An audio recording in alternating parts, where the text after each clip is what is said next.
नमस्कार दोस्तों, मेरा नाम है मयूर लूखर। आप देख रहे हैं बियॉन्ड बॉलीवुड प्लस। सबसे पहले तो आप सभी को क्रिसमस की ढेर सारी शुभकामनाएं। और एज ऑलवेज इस दौरान एक आध बड़ी फिल्म आती है और इतिहास में तो ये देखा गया है कि 25 दिसंबर usually belongs to Aamir Khan and he was suppose to have a Christmas release this year in Sitare Zameen पर। लेकिन पहले तो पुष्पा 2 का खौफ और फिर क्योंकि क्रिसमस पे बॉक्स ऑफिस क्रैश होने वाला था, आमिर खान ने सोचा कि बेहतर ये होगा कि मैं अपनी फिल्म को अगले साल के लिए पुश कर दूं। So the decks have been cleared for Varun Dhawan.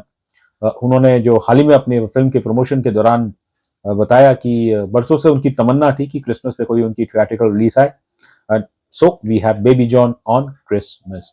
इससे पहले फिल्म के बारे में बात करें या जल्दी से मेरे चैनल को सब्सक्राइब कीजिए and don't forget to press the bell icon. Baby John directed by Kalees Kalees साहब। इन्होंने अपने करियर की शुरुआत में देखे, he has assisted popular south director Atlee, और पिछले साल जो मल्टीलिंगुअल फिल्म आई थी जवान, उसमें भी इन्होंने एटली को असिस्ट किया था।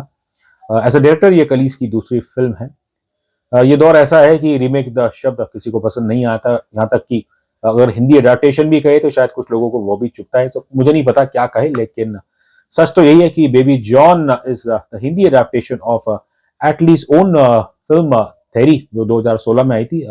उसके अंदर लीड रोल में थे थलपति विजय। अब थेरी के बारे में जब मैं पढ़ रहा था तो पता चला कि this film itself is loosely inspired by a 1990 Tamil film called Chatriyan, जिसे के सुभाष ने डायरेक्ट किया था और उसकी कहानी लिखी थी मणि रत्नम साहब ने।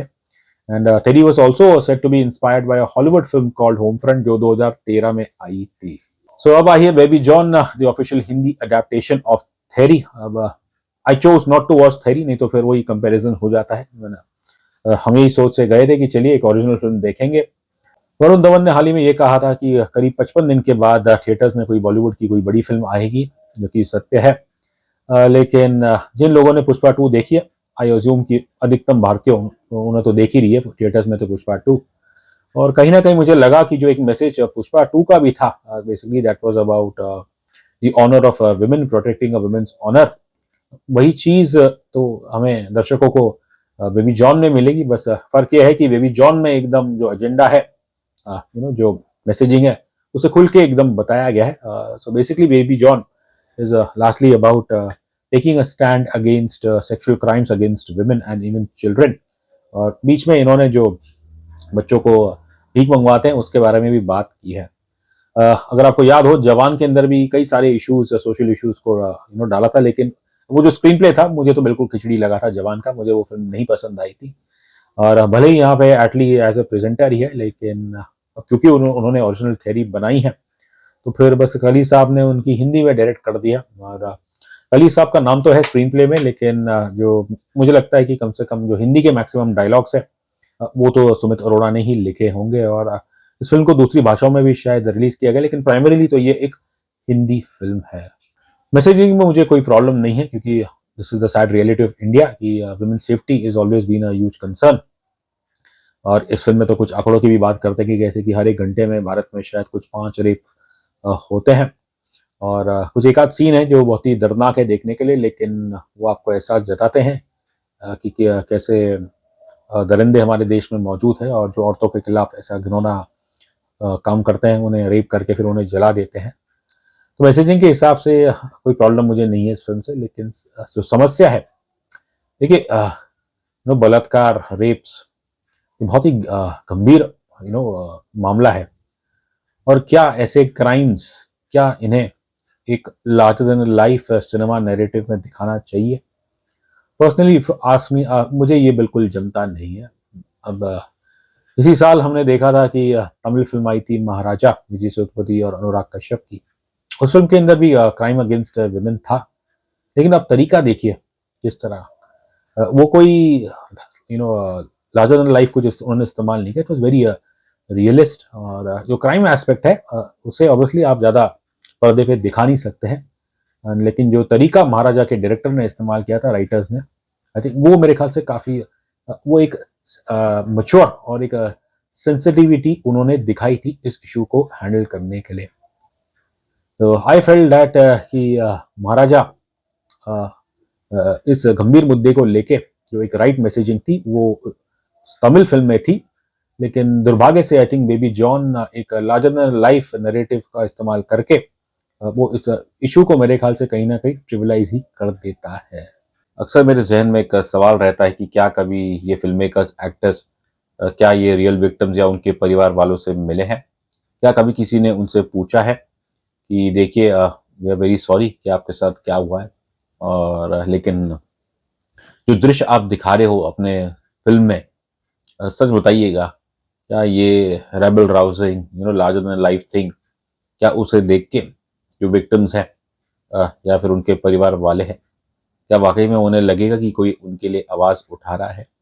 Personally if you ask me, मुझे नहीं लगता ये तरीका होना चाहिए। ऐसे मामलों को लेके आपको एक सेंसिटिविटी ज़रूर दिखानी पड़ेगी पर्दे पे भी।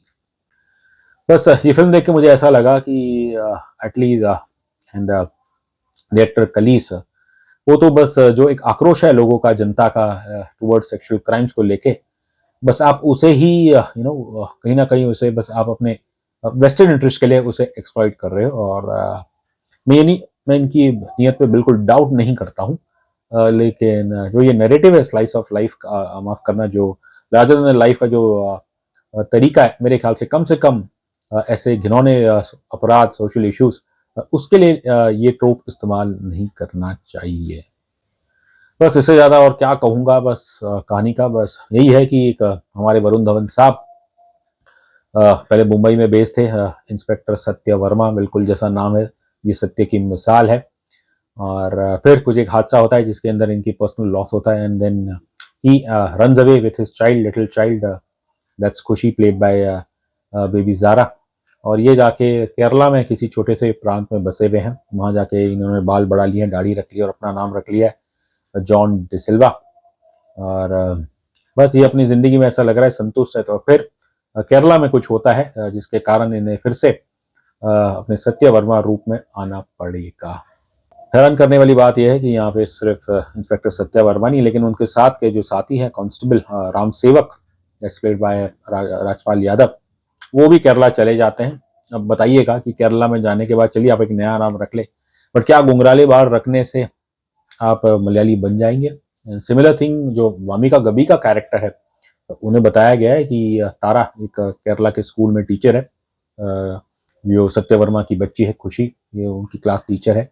इनके भी बिल्कुल मैंगी नूडल जैसे बाल है, और इनको भी बताया गया है कि ये लोकल ही है। तो वही है कि क्या केवल कर्ली हेयर करने से आप मलयाली बन जाओगे? बट ये सोच है हमारे डायरेक्टर साहब की। फ्रैंकली स्पीकिंग, शुरू से अंत तक ये फिल्म की जो राइटिंग है, एब्सोल्युटली क्रिंज। और बस लार्जर लाइफ के चक्कर में आई थिंक लोग यहाँ पे लॉजिक, दिमाग, सब कुछ भूल गए हैं। और बस इन्होंने सोचा होगा कि क्योंकि ये मुद्दा इतना गहरा है और शायद प्योरली ये जो घाव है, इसके आधार पे ही हम अपना चूरन बेचेंगे और जनता आके देखेगी। खैर अब बॉक्स ऑफिस का तो मुझे पता नहीं, लेकिन जो लोग, जो सेंसिटिव लोग हैं, आई थिंक वो उन्हें ये फिल्म काफ़ी इनसेंसिटिव लगेगी, बिकॉज जो रियल मुद्दा है उसे तो आप ठीक तरीके से दिखा ही नहीं पाते हो। वरुण धवन इन पिछले 2-3 महीनों में आपने सुना होगा कि काफ़ी बड़ी-बड़ी बात करते हैं, कि लगता है अभी मुझे तो सिर्फ साउथ वाले पूछते हैं, बॉलीवुड वाले शायद उन्हें नहीं पूछ रहे। वेल, मैं उनसे सवाल करना चाहूँगा, जवाब तो मिलेगा नहीं कि अगर ये सत्य है तो फिर क्यों आपको बॉलीवुड वाले इतना नहीं पूछ रहे? अब आपको लगता है कि क्योंकि आपकी पिछले लंबे समय से आप असफल चल रहे हो हिंदी सिनेमा में, तो क्या आप साउथ में जाके वहाँ के डायरेक्टर से काम करा के आप क्या हिट हो जाओगे? वेल, अगर ये फिल्म हिट हो जाए तो I will be personally happy, because Varun is a good guy. लेकिन बतौर एक्टर पहले तो मुझे लग रहा था कि शायद इस फिल्म द्वारा वो फर्स्ट टाइम एक मास एक्शन एंटरटेनर में आए हैं, और मुझे लगा कि शायद कुछ हमें नया वरुण देखने को मिलेगा। लेकिन दुर्भाग्य से it's the same old Varun Dhawan. मतलब वही है कि क्रिंज शो है, और एक इंसान जिसकी जिंदगी में एक बहुत बड़ा घाव उसे मिला हो, वो उन्हें देख के लगता नहीं है, सत्य वर्मा को देखे, कि उनके साथ इतना बुरा हादसा हुआ है। जो एक ट्रॉमा होना चाहिए था, वो बिल्कुल आपको इस फिल्म में देखने को नहीं मिलता है। बल्कि कुछ सीन जब जो उनको ट्रॉमा जब इनको इन्फ्लिक्ट किया जाता है, वो तो देखने में थोड़ा बहुत मुझे गजनी की याद दिला रहा था। आगे कुछ कहूंगा नहीं मैं, बट वही है कि कोई डेप्थ नहीं कैरेक्टर में, बस आप बॉडी शॉडी बना के आ गए हो और आप अपने वरुण धवन के अंदाज में ही बात कर रहे हो। एक सीन आप सोचिएगा कि जहाँ वो अपने माता जी वो चाहती कि वो उन्हें उनकी पुलिस गाड़ी में छोड़ दे चेंबूर, लेकिन वरुण मना कर देते हैं। उस वक्त तो हमें लगा था कि शायद जो असल में पुलिस वालों लोगों को इशारा किया जा रहा है, लेकिन फिर अगले सीन में आप देखेंगे कि कैसे ये जो लड़की उनकी जिंदगी में आती है, that's played by Keerthy Suresh, और ये उनको अपनी गाड़ी में छोड़ के आ जाते हैं। तो भाई आपकी उसूल वसूल कहाँ गए, बस लड़की देखी तो आपकी नीयत फिसल गई। क्या बात कहे। So I think for all the hype, I think Varun Dhawan has disappointed with baby John. Keerthy Suresh is another very fine actress, I really admire her a lot, लेकिन ऐसा लगता है कि यहाँ पे बस उन्हें वेस्ट कर दिया गया है। उनके बारे में बताते हैं कि वो एक हार्ट सर्जन है, लेकिन मुझे हैरानी होती है देख के कि कैसे कैजुअलिटी में जिन गुंडों को वरुण ने पीटा था और उनका मरहम पट्टी कराने के लिए वो इस अस्पताल में लाए हैं। और अगर ये हार्ट सर्जन है तो फिर हार्ट सर्जन क्यों मरहम पट्टी करेगी जबकि बाजू में नर्स खड़ी हुई है। तो इस टाइप की बेतुकी चीज़ें हैं फिल्म के अंदर। एंड जब आपकी मैसेजिंग है to raise a voice against crime against women, उसी फिल्म में आप आपकी लीड हीरोइन उन्हें एक ऐसा गाना देते हैं। और देखिए, मैं कभी किसी के अपीयरेंस पे कमेंट नहीं करता हूँ, खासकर लोग क्या पहन रहे हैं, लेकिन जब आपकी फिल्म का मैसेज है अबाउट डिग्निटी ऑफ वुमेन और फिर आप अपनी लीड हीरोइन को एक ऐसा गाना देते हैं विच इज़ नथिंग शॉर्ट, देखने में एक आइटम नंबर जैसा ही लग रहा है, तो माफ़ करना लेकिन ये मुझे तो नहीं जमता है। चलिए, आपकी सोच अच्छी है, लेकिन मैं हैरान होता हूँ कि ये सोच हमारे सिनेमा वालों की ये गायब हो जाती है या ये चुप हो जाते हैं जब मी टू की बातें आती है, तो तब तो कोई इंडस्ट्री वाले बोलता नहीं है। इसलिए I am sure there might be lot of audiences जिन्हें लगता होगा कि जब सिनेमा विमेन की डिग्निटी या क्राइम अगेंस्ट विमेन के बारे में बात करता है तो कहीं ना कहीं उसका एक दोगलापन भी है, क्योंकि वो मीटू के बारे में अपनी चुप्पी रखता है अक्सर। Bhavika Gabbi, she someone I really admire और लॉट, और दाद देनी पड़ेगी कि इस घटिया स्क्रिप्ट, इस घटिया स्क्रीन प्ले में भी वामिका गब्बी उनका जो पैशन है अपने क्राफ्ट के प्रति वो आपको देखने को मिलता है। उनका ये जो किरदार है तारा का, जो एक स्कूल टीचर है, वरुण की बेटी खुशी, ये उन्हें भी पढ़ाती है। और इनका एक और रूप आपको देखने को मिलेगा, मैं खुलासा नहीं करूँगा, पर इनका काम मुझे एज ऑलवेज अच्छा लगा है। बाकी किसी का काम कुछ इतना है नहीं। जैकी श्रॉफ साहब विलन तो बन रहे हैं, पहली बार तो नहीं बन रहे। उन्हें देख के ऐसा लगता है, जो नाना साहिब उनका कैरेक्टर है, कि बस जैसे कोई वेताल है, विक्रम वेताल वाले वेताल है, उनका एक डिफरेंट वर्जन है और very much over the top. और जैकी श्रॉफ की परफॉर्मेंस भी बिल्कुल वैसी अनकन्विंसिंग है। चाइल्ड आर्टिस्ट ज़ारा, वो इतनी क्यूट है बस, और वही क्यूटनेस उनको आपको देखने को मिलेगी। एंड उनका कॉन्फिडेंस की दाद देनी पड़ेगी, लेकिन एज ऑलवेज हम बच्चों को कभी जज नहीं करते हैं। एंड वो रिस्पॉन्सिबिलिटी जाती है डायरेक्टर की। लेकिन जब शुरू से अंत तक ये स्क्रीन प्ले इतना ख़राब है, अभी छोटी बच्ची भी क्या कमाल कर लेगी। वेल, गाने कुछ खास नहीं है, बस जो आई थिंक एक पिकली पॉन्ग गाना है, उसका जो ओपनिंग है, जो शायद तमिल भाषा में है, वर्ड्स आई डोंट नो, पर वो आप शब्द सुनेंगे या म्यूजिक सुनेंगे तो कहीं ना कहीं आपको जिया जले का जो ओपनिंग था वैसे ही कुछ मलयालम वर्ड्स थे और म्यूजिक वही था, उसकी थोड़ी बहुत याद दिलाएगा। लेकिन इसके अलावा इसके अंदर जो बाकी गाने हैं वो कुछ भी मेमोरेबल नहीं है। नाम है बेबी जॉन, बट ये फिल्म मुझे more of like I would say a baby जवान लगी है। और भले ही आप कितने भी मार्केटिंग टर्म अच्छे इस्तेमाल कर ले, जैसे कि क्रिसमस फिल्म, लेकिन दुर्भाग्य से कहना पड़ेगा कि इस क्रिसमस के दिन मासेस हो या क्लासेस हो, उन्हें हॉरर झेलना पड़ेगा in the form of baby John. Rating की बात करूं तो मैं इस फिल्म को देना चाह रहा था केवल 1 स्टार, लेकिन purely because of Wamiqa Gabbi and this little child I think इसे मैं 5 में से 1.5 स्टार दूंगा।